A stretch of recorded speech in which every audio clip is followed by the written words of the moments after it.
You may never get everyone to agree on the greatest songs ever, but Rolling Stone is giving it a shot. On Friday, the magazine unveils the 500 greatest songs of all time in a special collector's edition, an updated version of a list it first compiled in 2004. Here exclusively to run down the top 5 is Rolling Stone contributing editor Alan Light. Alan, good to see you. Good morning. First, let's talk about criteria. It was a straight vote, actually 2 straight votes, as you said. In 2004, we first did the 500 greatest songs. There were about 200 people voted, musicians, journalists, executives, members of Pearl Jam and Metallica and the Beastie Boys.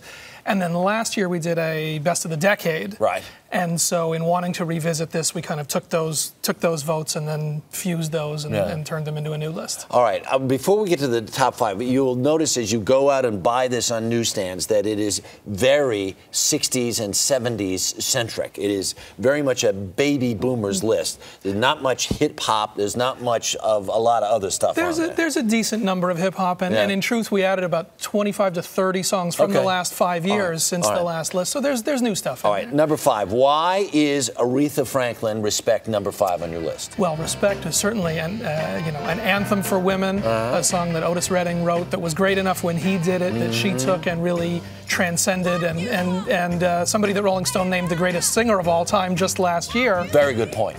Her definitive performance. Phenomenal. Absolutely. We have no argument with that. Number 4, Marvin Gaye. This was also on my top list.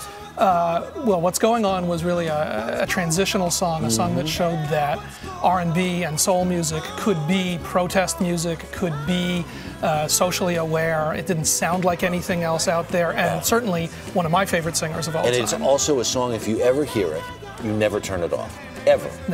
The feel, the groove. The first song that we played in the hospital after my baby was born, in fact. Thank you very much. All right, number 3, this one, people are going to scream, jump at you. They will attack you on the street. John Lennon, Imagine.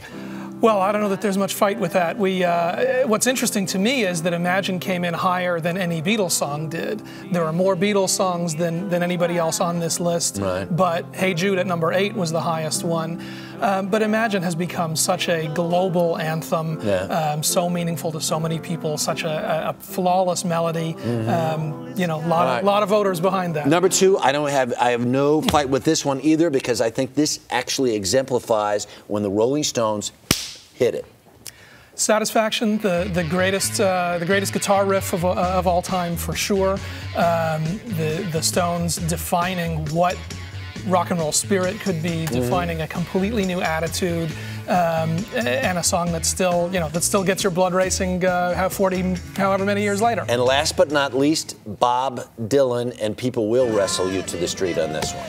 Like a Rolling Stone was so significant in rock, rock and roll, getting literate lyrics, important lyrics as a top hit single. Nobody had done that before. All right. This is the best thing about these. When you do these, you start a fight. You should bring it to the dinner table, bring your friends, and you'll have a good time all night long. It only works if people argue about it. That's it, Alan. Thank you so much. Do appreciate it.